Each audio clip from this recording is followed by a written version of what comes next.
Okay, guys, so in Unit 5C, we're going to talk about statistical tables and graphs. And this is a pretty nice section. I think most of you will like it. It doesn't cause too many problems, and it actually makes sense.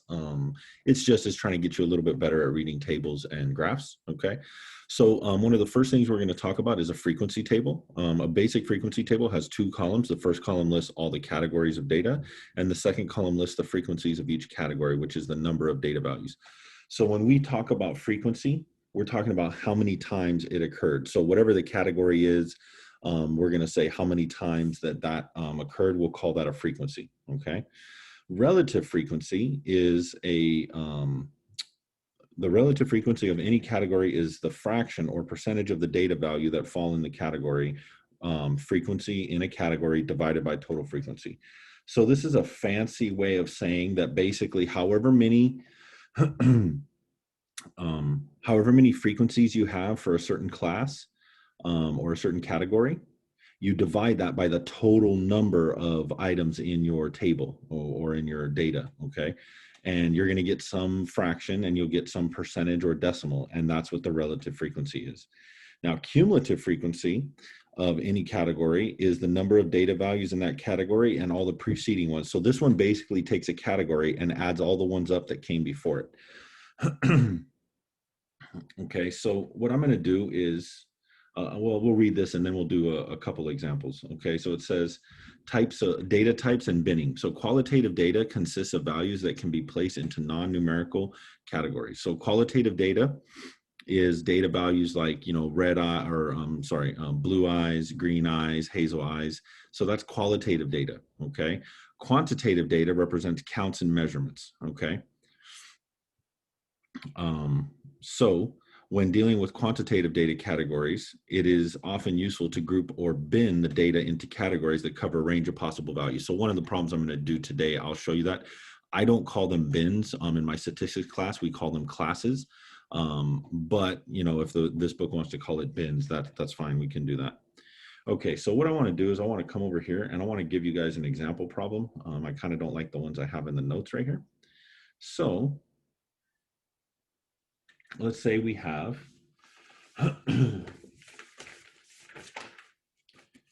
so suppose we have a physical therapist.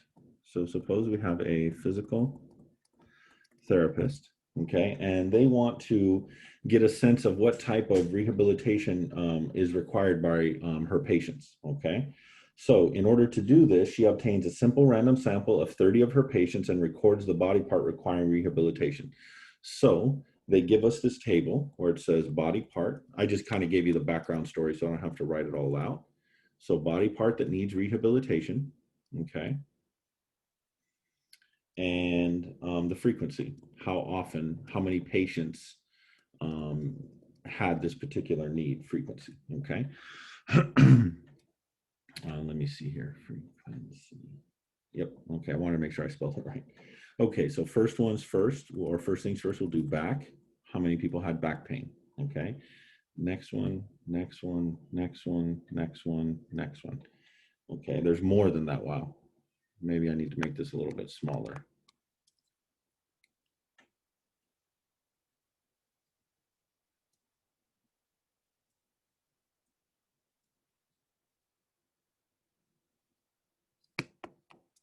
Okay, so I'm just going to draw a little table real quick right here. So we got back pain, we got wrist pain, we have elbow pain, hip. I shouldn't say pain. These are what needs rehabilitation. Sorry, I kind of got carried away. Shoulder, knee, hand, groin, neck. Wow, I did it perfect. And then the total number. Okay. So there were 12 people that came in for back rehabilitation, 2 people for wrist, 1 person for elbow, 2 people for hip, 4 people for shoulder, 5 people for knee, 2 people for hand, 1 person for groin, and 1 person for neck, for a total of 30 patients. So remember, a physical therapist takes a simple random sample of her patient list, right? So, and again, that means that she took a sample of 30. So we're talking about a statistic. And keep in mind, this is not her whole practice. She has more than 30 patients. Okay. So she's just taking a sample. And then maybe we don't know the reason she's doing this. Maybe she has like $30,000 she wants to invest in new equipment. And she has to decide how she can serve the majority of her patients or something like that. Okay. Or kind of gather data on what does it appear most people need help with rehabilitation for, okay? So this is a frequency table. All right, so what we could do is I could extend this out, and I just want to show you guys something. So we could extend this out and make another part of this table.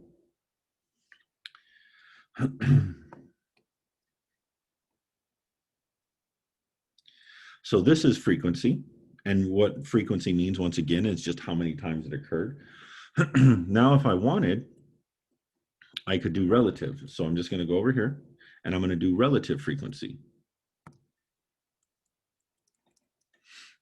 So I just wanted to kind of show you guys what relative frequency actually means. They worded it in such a way that it makes it sound like it's fancy. All you do is you take the total amount, 30, and how many experience back rehabilitation, 12. So I just do 12 by 30. I take out my calculator and I do 12 divided by 30 and I get 0.4. Okay, so let's do 2 decimal places. Okay, so I get 0.4, 12 out of 30. Okay, now the next one for wrist, we have 2 out of 30. Okay, so 2 divided by 30 on my calculator, I get 0.066, and let's round off. You know what, I better do 4 decimal places on these. Okay, 0.0067.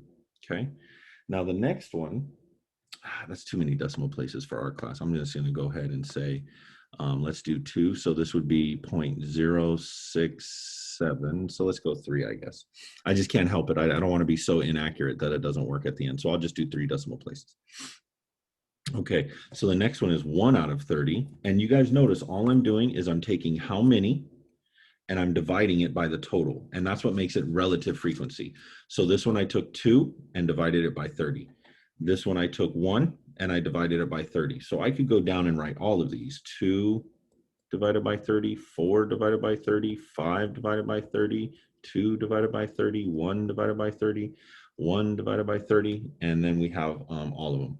And then I could just do 1 divided by 30, and I get 0.033.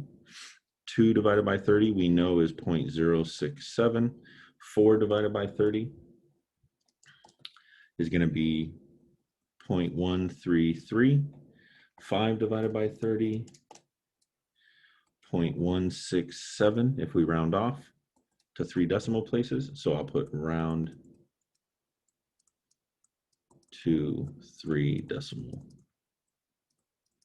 places. Okay, and 2 divided by 30 we already know is 0.067. 1 divided by 30 we already know is 0.033, and then 0.033. Okay, so this is our relative frequency. So if they ask me for a frequency table, I would give them this, right? So this is my frequency table. But what if they said, I need a relative frequency table? Then I got to add this other section over here, okay? So that's what makes it a relative frequency table, okay?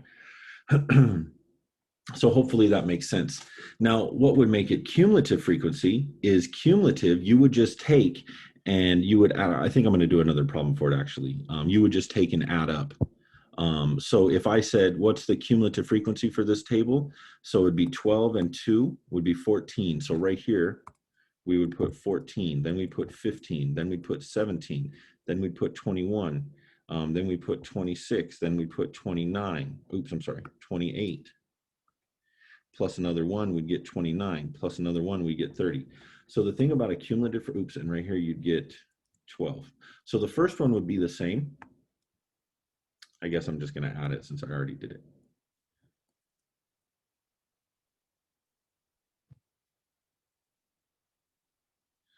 Okay, so we'll call this cumulative. So let me make sure. Cumulative.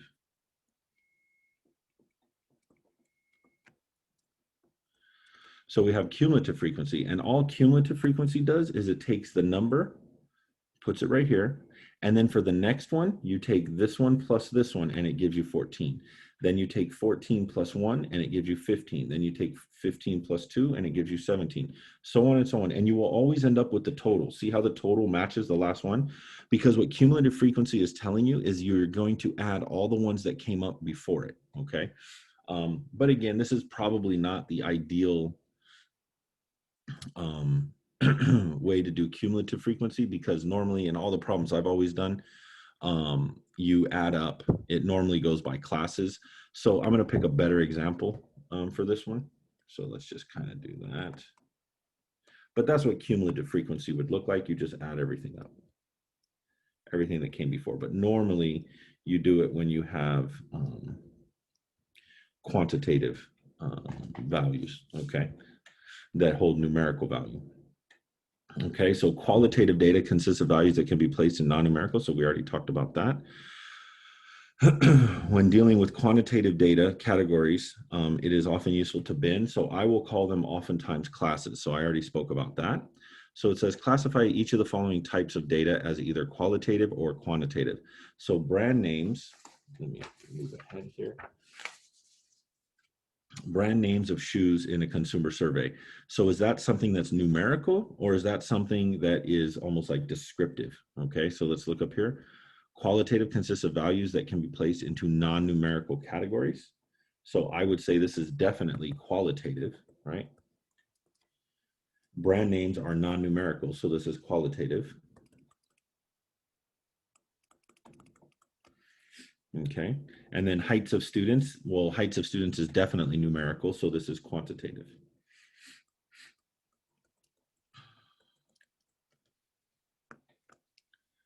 Okay. So here it says classify each of the following. So this is a continuation. It says audience ratings of a film on a scale of 1 to 5, where 5 means excellent. So now here's the thing. 1 to 5. Okay, so even though these values, they make you think they're a number, doesn't 1, 2, 3, 4, and 5. So if I told you the movie was a 5-star rating, does that mean the number 5, like it has a numerical value, or does 5 have a representation of a good rating, right? Or if you're buying something from Amazon and it is a 4-star rating, is that a good rating or a bad rating? Not because of the number 4, but it's because of what we attach to the idea of a 4-star rating or a 5-star rating. So these are definitely, or not definitely, but I would lean more towards these are qualitative values. So we go up here and it says qualitative values consists of values that can be placed in non-numerical categories. So even though 1, 2, 3, 4, and 5 are technically numbers, it's not the number themselves. It's what does a 5-star rating represent? It's an opinion, right, of good or bad movie, okay? These are qualitative despite being numbers. So the problem might be trying to trick you to make you think it's numerical just because it put numbers in there. Or just like somebody's jersey. If a basketball player has the number 32, the number 32 doesn't hold a numerical value. It's basically a replacement for the name. So you can say, oh, I'm going to cover number 32. And everybody knows that that's that individual. Okay, so that's what would be qualitative. And even though it's a number, it's not quantitative in that case. Okay, so right here, this is what they mean by creating bins. They kind of did it weird. I always do it from smallest to biggest. So normally I would have the 70 to 74 here, okay? But that's okay, we can go with this. So what they did was they created these, what they call bins, I call them classes. So they call it bins, I call it classes, okay? But either way, what they did was they separated these values, okay? So it says, consider the following 20 scores from a 100-point midterm exam, 76, 80, so on and so on and so on. Determine appropriate bins and make a frequency table, including columns for relative and cumulative frequency. So what they did, and on the exam, you know, or the quiz, I may give you raw data and then ask you to create this table from scratch or match it to a correct table. So what they did was they chose to do it in terms of 5. So the class width would be 5, because to go from 90 to 95 would be 5. To go from 90 to 85 would be 5. You see how each one of them is the same distance apart? Or just like here, 90 to 99 to 94 is 5. This is 5. This is 5. You see? So that's something called class width. We're not going to cover too much of that, but that's from statistics. Okay. And what they're telling you is the scores from 95 to 99. So let's find a 95 to 99 right there. There's a 98, and that's the only one I see. So they put a 1. Now let's go from 90 to 94. So let's see here. Here's a 94. That's 1. And then here's a 91. So that's 2. I don't see any others. So that's why they put 2. Okay. 85 to 89. Let me see. Here's 1, 2, 3. So that's why they put 3. 80 to 84. Here's 1, 2, 3. I'm missing one. Oh no, there's only 3. Okay. And then 75 to 79. So here's 1, 2, 3, 4, 5, 6, 7. And that's why they put 7 right there. And now 70 to 74. 1, 2, 3, 4. And that takes care of everything. So we've used everything up. Now what they did was there were 20 values. So they did 1 divided by 20. They did 2 divided by 20. They did 3 divided by 20, 3 divided by 20, 7 divided by 20, 4 divided by 20. And then these are the percentage, or I should say, these are the values they got when they did the division on their calculator. And then these are the percentages when they convert them. So it looks like they want to do it nice and clean. Oh, all of these numbers actually do turn out clean because you can just multiply by 5. So that is a frequency table. Then it's a relative frequency table. So once again, if they just ask for frequency, right? If they just asked us for frequency, we wouldn't see any of this, right? If they just asked us for a frequency table, you would just see that little part right there. Now, if they ask me for relative frequency, we wouldn't see this, okay? And then if they ask me for cumulative frequency, now I'll do cumulative again. So we have a frequency of 1 and 1. But now the next one is technically 1 plus 2, which would be 3. Now the next one would be this 3 right here, this 3, plus this 3 gives me 6. Now this 6 plus this 3 gives me 9. Now this 9 plus this 7 gives me 16. Now this 16 plus this 4 gives me 20. So what they're doing with cumulative frequency is they're taking the values here to get this guy, the values here to get this guy, the values here to get this guy, the values here to get this guy. And then this to get the last one, they take all of them, and that gives you 20. So that's what cumulative means. It means it just adds up all the categories that came before it, or the classes, with that frequency number, okay? So hopefully you guys are okay with that. A bar chart shows each category with a bar whose length corresponds to its frequency or relative frequency. Pie charts are used primarily for relative frequencies because the total pie must always represent the total relative frequency of 100%. The size of each wedge is proportional to the relative frequency of the category it represents.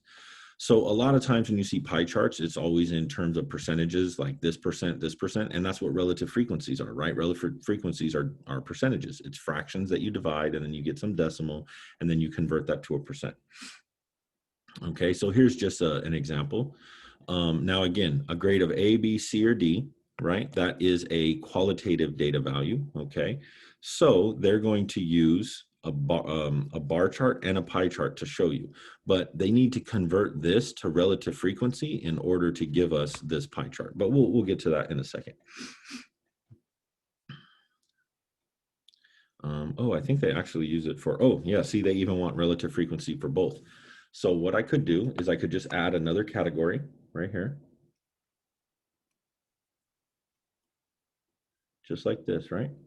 And then I could call this relative frequency. I'll just abbreviate it. Okay. And all I have to do is I just have to say, okay, oops. Well, that seems pretty small, but oh well. Okay, so let me see if I can write really small in here. Okay, so 4 out of 25, 4 out of 25, 7 out of 25. You know what, that's just too small. I just can't do it. Let me let me do this again. Okay, so we're gonna go like this, like this, like this, like this, like this, and then we're gonna go like this and like this, and we're gonna call this relative frequency, and we're gonna use this red.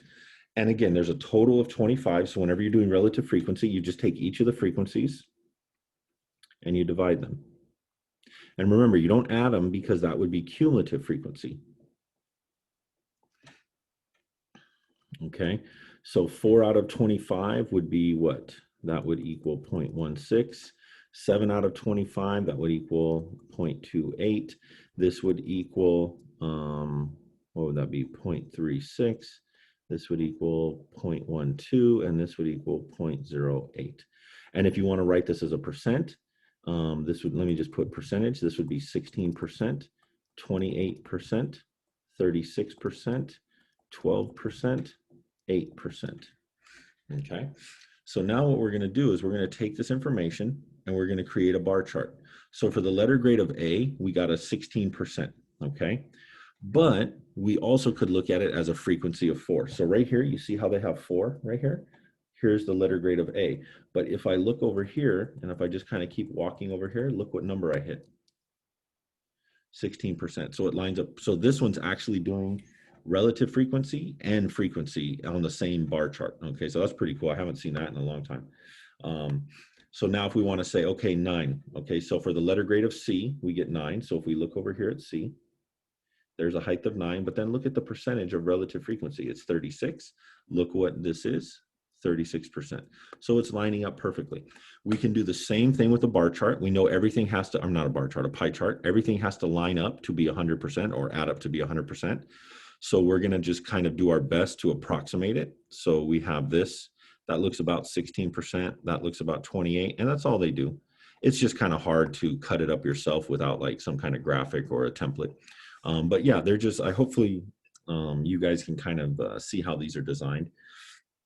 It's not too bad. Those are probably 2 of the most common graphs that most people are very familiar with. Okay, so important labels for graphs: title, caption. The graph should have a title or a caption or both that explains what is being shown if applicable, and lists the source of the data. That just kind of makes it more believable. You know, if you want to be considered a respected source, then you should be citing where you're getting your information from. Vertical scale and title. Numbers along the vertical scale should clearly indicate the scale. So you see here how if they didn't tell me relative frequency, I wouldn't know where they're getting these percentages. But because they labeled it as relative frequency, I know that they're using this from this part of the graph. They're using the relative frequency that are created. This side, it says the frequency, so then I know that they're using this column right here. Okay, so hopefully that makes sense. Horizontal scale, the category should be clearly indicated along the horizontal axis. Tick marks are not necessary for qualitative data, but should be used with quantitative data. And so if you look at the bar chart, you notice how they didn't do like this. But normally with quantitative, they would do something like that, okay? Multiple data sets are displayed on a single graph, include a legend or a key to identify. That's kind of no big deal. Okay, let's see here. Histograms. So histograms are oftentimes used with frequency tables and relative frequency.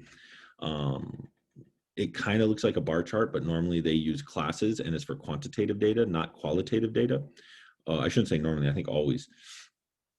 And histograms normally touch. So you see how a bar chart is separated? Normally histograms, the bars touch each other and they're built one right after the other because all the classes connect or all the bins connect. Okay, so a histogram is a bar graph for quantitative data categories. The bars have a natural order and the bar widths have a specific meaning, and the bar widths are the same. They're always the same width. Okay, line chart, you guys can kind of see that. Time series graph is a line chart or a histogram in which the horizontal axis represents time. Pretty straightforward. So these are some examples of a histogram and a line chart. So if we look here, this histogram, what they did was they split up the test scores. So let's go way back up here to this example. So remember how they said 70 to 74 and they had a frequency of 4? Let me see. Let's go way back up here or way down here. See how they go from 70 to 75? Well, they say 70 to 75 because the next category starts at 75, right? See, the next one starts at 75, then the next one starts at 80, then the next one 85, the next one 90, and the next one 95. So those will be all of the starting points of the next bar in the histogram. Okay, so here's the 75, here's the 80, here's the 85, here's the 90, here's the 95, and then the 100 is the very end. And notice how far apart each one is. From here to here is 5, from here to here is 5, from here to here is 5, from here to here, so on and so on. You guys get the idea. So this is how you can create a histogram. So they use the categories to separate, okay? And then we want to know, well, how many 70 to 74s? Well, they said 4. How many 75s to 79s? They said 7, right? So I have a 7, I have 4, I have 3 here, I have 3 here, I have 2 here, and I have 1. So I have 4, 7, 3, 3, 2, 1. And if I go look, oops, I think I did it the way I normally do it, the backwards way. So here's 4, 7, 3, 3, 2, 1, just like I have here, but I think I wrote it upside down. So here's 4, 7, 3, 3, 2, 1, because I always go with the smaller value as the top part of the table. But you guys, I think, get the idea. Okay, so let's see here. And then this is a line chart. I've also seen these called frequency polygons. This looks more like a frequency polygon to me. Or your book calls it a line chart. And with the frequency polygon, I think they didn't go into that because shows the data values for each category as a dot, and the dots are connected with lines. For each dot, the horizontal position is the center of the bin. So basically think of it as a midpoint. So notice here, what's right smack dab in between 70 and 75? It would be 72.5, right? So they put that right there. What's right smack dab in the middle of 75 and 80? The midpoint, actually, it's the midpoint of the bins. So the midpoint of 70 to 74 would be 72. So this would be 72 right here. The midpoint of 75 to 79 would be 77. The midpoint of this would be 82. And then what would that be? 87. This one would be 92. And this one would be 97. Now I stopped calculating because I saw the pattern. If you guys look, how far apart are 72, 77, 82, 87, 92, and 97? They're all 5 apart, just like the class width is 5 apart. So once I saw that, I just said, oh, okay, I can see how to separate these midpoints. And then if you look straight up from your midpoint, that's where this point occurs. We go straight up to our midpoint. Oops. That's where this point occurs. Straight to our midpoint, our midpoint, our midpoint, and our midpoint. So hopefully you guys see that this, and again, I've never seen this called a line chart. I've always heard of it as a frequency polygon, but I think in your book, they're gonna call it a line chart. So that's okay, we'll just go with that. So it says the table shows the ages at the time when they won the award, okay? So make a histogram and a line chart to display this. Okay, so let's try this on our own. So why don't you guys pause the video, create a little histogram right here, and let's see how it goes.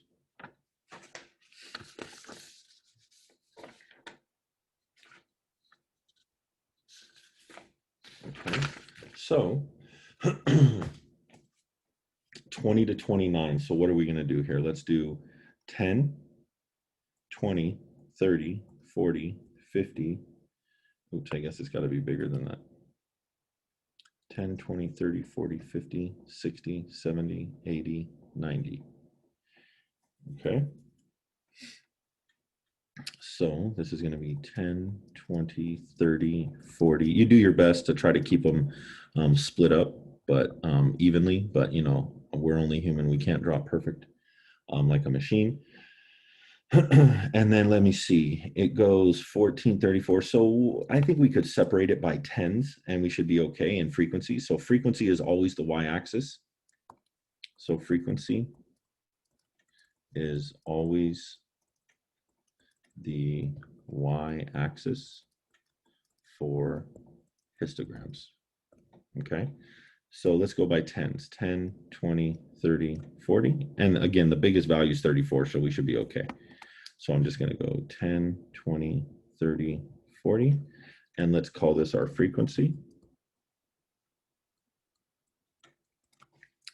And then this is the age group, I believe. Make a histogram, the ages. So this is ages down here, okay?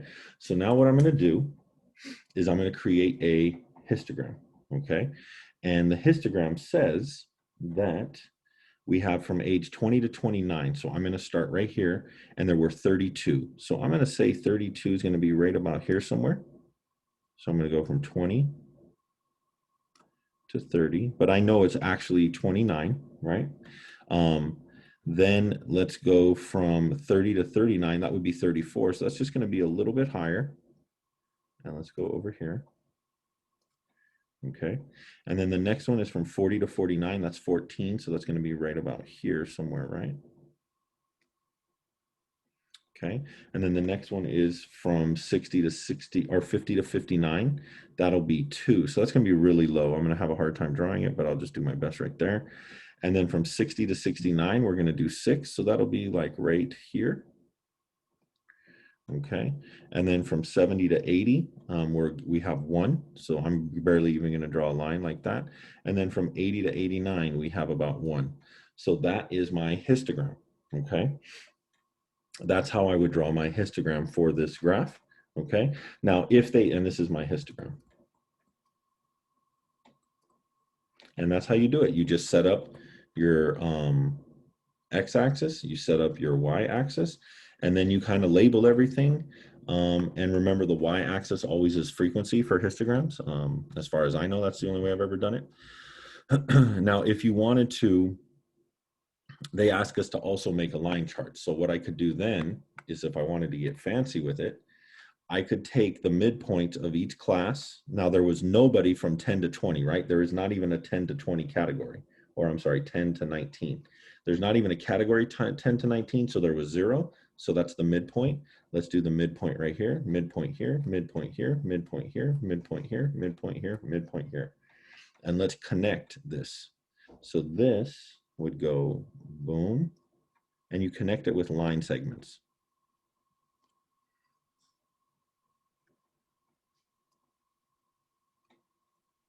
Okay, and that would now be my frequency polygon or line chart.